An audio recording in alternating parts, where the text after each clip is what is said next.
picture the scenario because, well, I mean, it happens to literally every single one of us. Oh, yeah, daily. Right. So you wake up feeling phenomenal.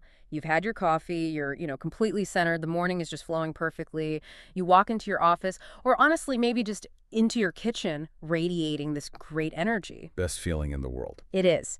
And then within maybe 30 seconds of encountering a coworker or a partner who is stressed out or frantic or just in a terrible mood, your entire morning completely derails. It was instantly gone. Instantly, you feel your jaw clench, your shoulders like hike up to your ears, your heart rate spikes, and suddenly you are annoyed and defensive and chaotic too. Which is just so frustrating. Exactly. So today, we are going inside that exact moment.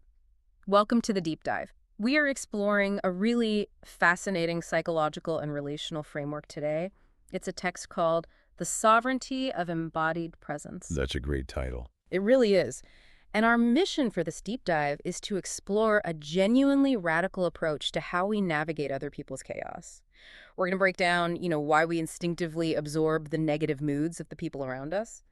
But far more importantly, we're looking at how to fundamentally change that dynamic. And this is the part I love, how to do it without trying to control the other person. Yes, that is the catch here. We are looking at how to stop letting someone else's bad day ruin yours without ever once trying to manage or fix them.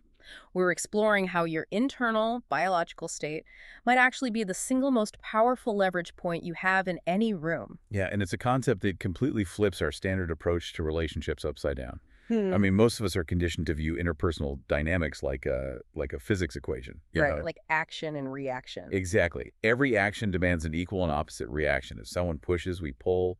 If they yell, we either escalate and yell louder, or we'd entirely collapse and retreat. We just totally cave. That's right. But this framework deconstructs that whole reactive loop.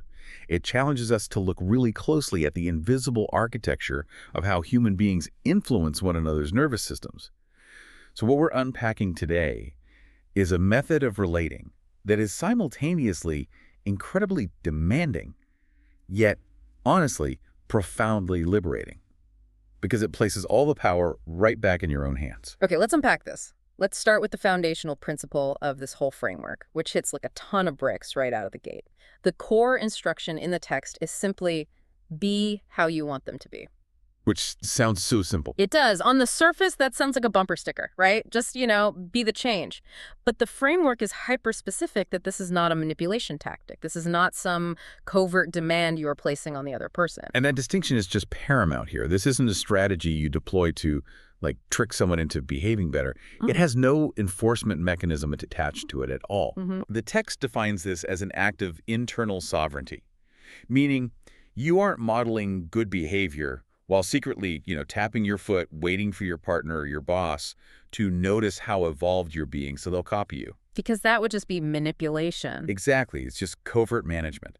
Internal sovereignty is the quiet, radical decision that you are going to stop letting another person's current emotional weather determine your internal climate. And when we fail to do that, which is, let's be honest, most of the time, we commit what this framework calls the single structural error of relational suffering. Such a powerful phrase. The structural error, which is dropping to the level of what we are receiving. I mean, think about how universally true these examples from the text are. Like when someone we are talking to is closed off, we instinctively become guarded. We put our shields up. Right.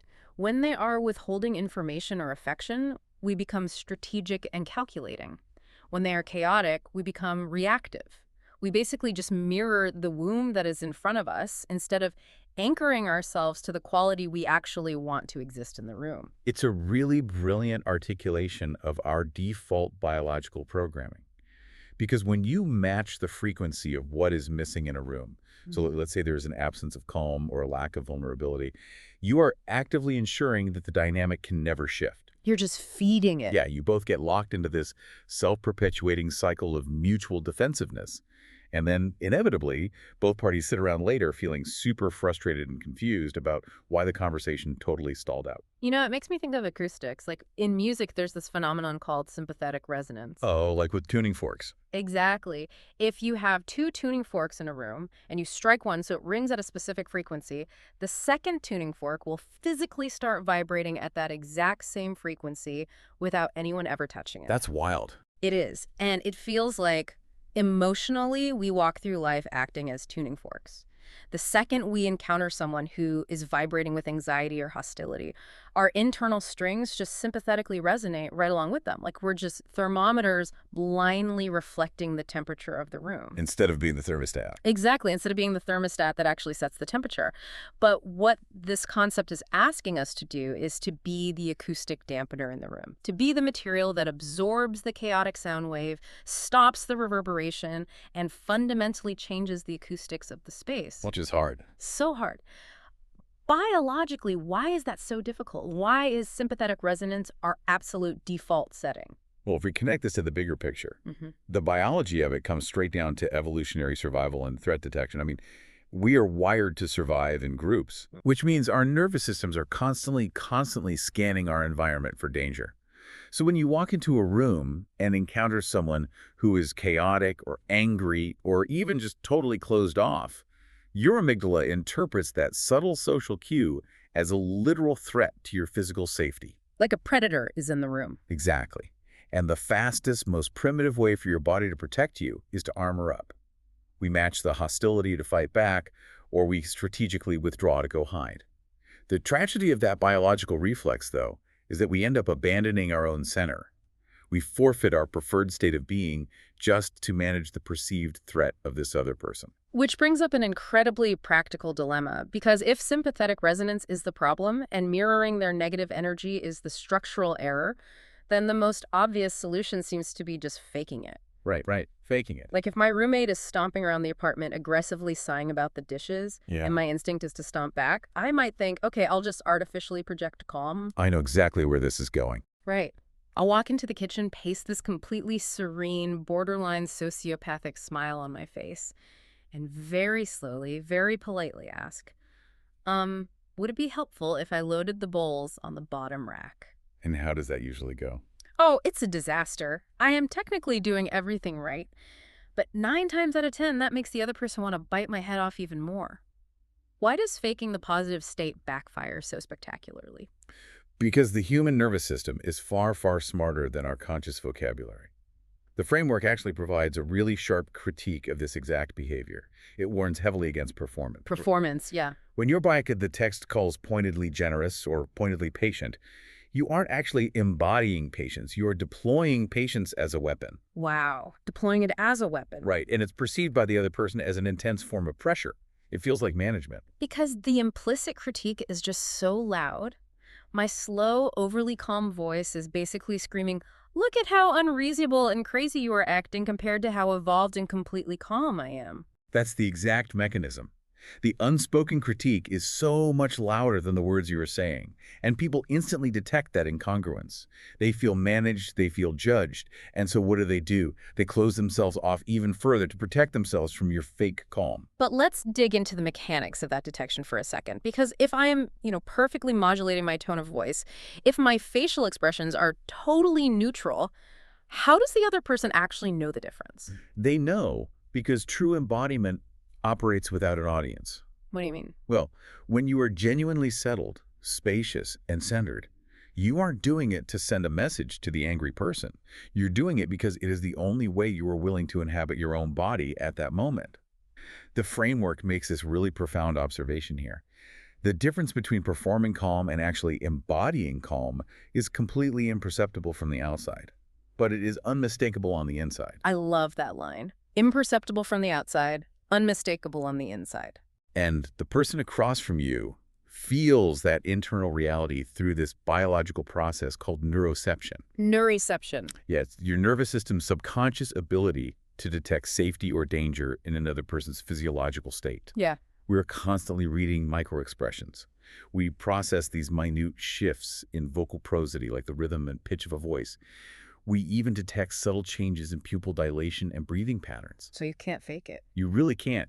You might be saying all the right, calming words, but if your heart rate is sitting at 110 beats per minute and your vagus nerve is signaling a full-blown fight or flight state, the other person's body is just receiving a massive danger signal. So when embodiment is actually real, when your internal state is genuinely grounded, it doesn't force the other person to change, but it removes the environmental threat. Exactly. Their nervous system reads your genuine baseline of safety, and the defended parts of them can finally begin to unwind. Like, it's completely up to them. They can still choose to be furious, Ditto. but you have fundamentally stopped throwing oxygen on their fire. That is the crux of it right there. The defended self senses no threat and can, if it chooses to, surface.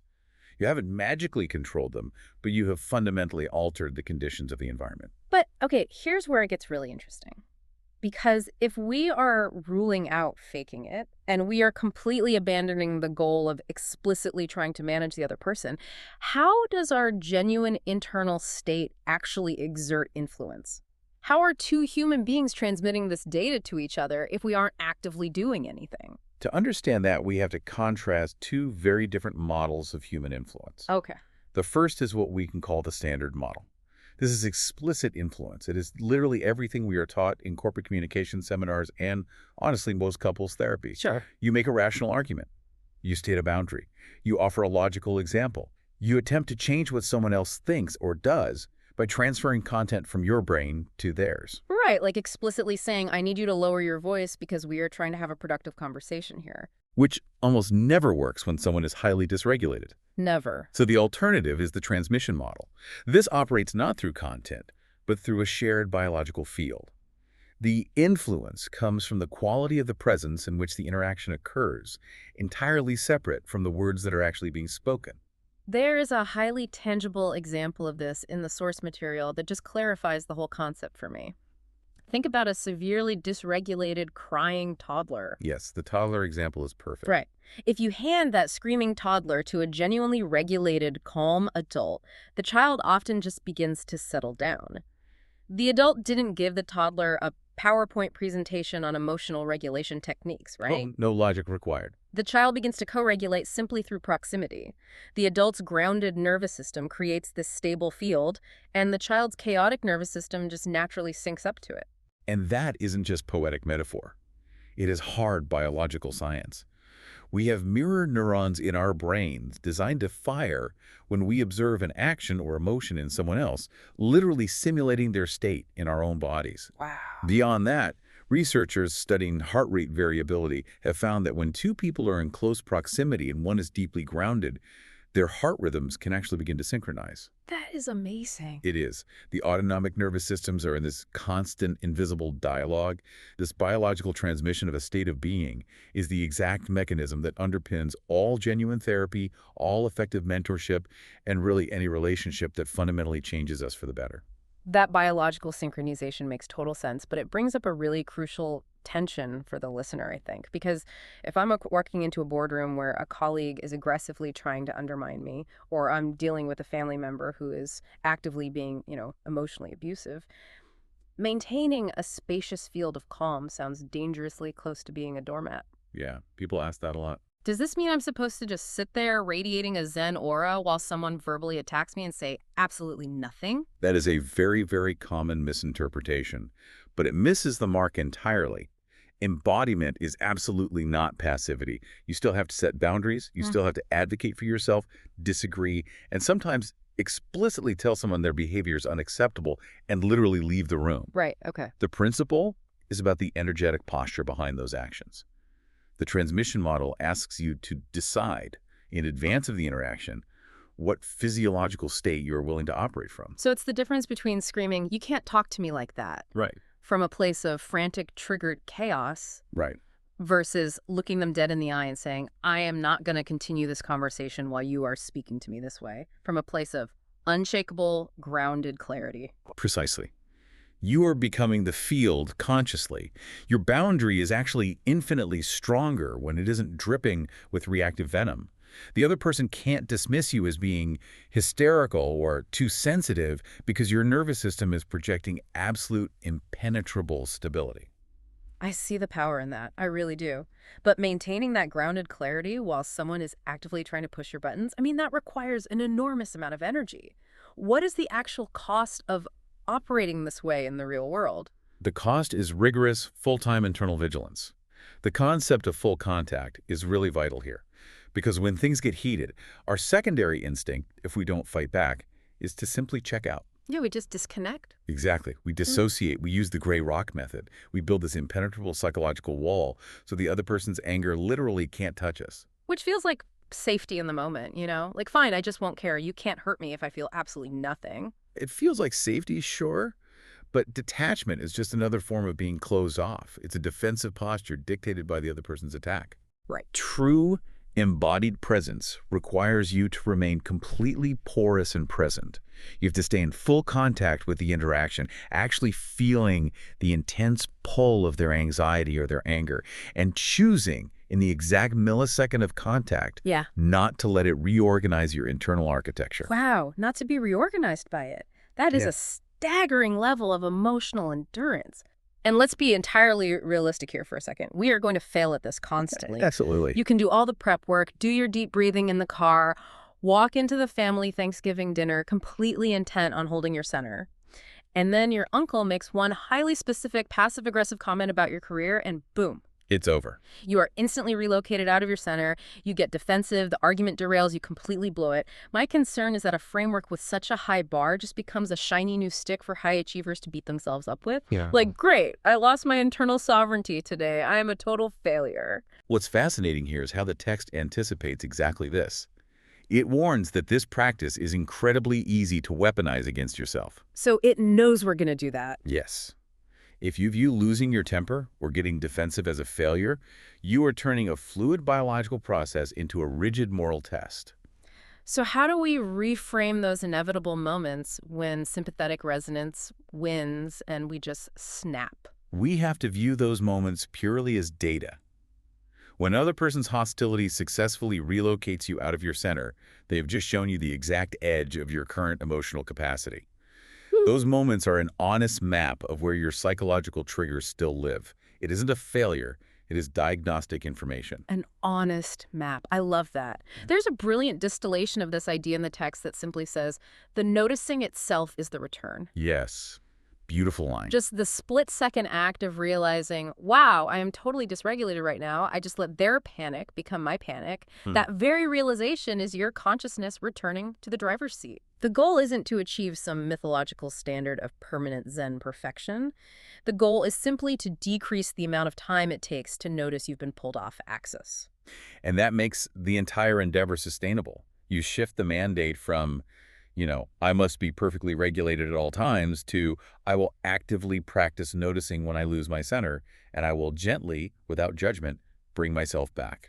But all of this rigorous internal work, the constant returning, the enduring of full contact without dissociating, I mean, it begs a pretty massive question. Why do it? Right, why bother? If it's this difficult to hold our ground, why put in the effort when we could just avoid difficult people or, tell them off? So what does this all mean? This brings us to the deepest underlying claim of this entire philosophy. Yeah, this raises an important question. The foundational assumption beneath all of this is that your fundamental state of being is not determined by external conditions. Which is hard to swallow. It is. Because we are deeply conditioned to believe that who we are in any given moment is entirely the product of what is happening around us. If the room is happy, I am happy. If my partner is stressed, I am stressed. It's the belief that our internal experience is just a receipt printed out by our environment. Right. But this approach claims there is a center, whether you call it presence or the self or the ground of being, that can be cultivated and inhabited regardless of the weather outside. Now, obviously, external conditions matter. The text acknowledges that. We are profoundly shaped by our relationships and our... The radical shift is recognizing that the shaping is not total. Even in the most constrained, emotionally difficult, or chaotic circumstances, you always retain a degree of choice in the quality of your own inhabitation. You always have a say in how you occupy your own mind. And when you really internalize that, it completely reframes how we spend our energy. I mean, think about the billions of dollars spent every year on communication hacks, management seminars, and self-help books designed entirely to help us fix our partners, change our bosses, and control the people around us so that we can finally feel at peace. It's an entire industry based on a flaw. Right. We spend so much energy trying to hack the external world.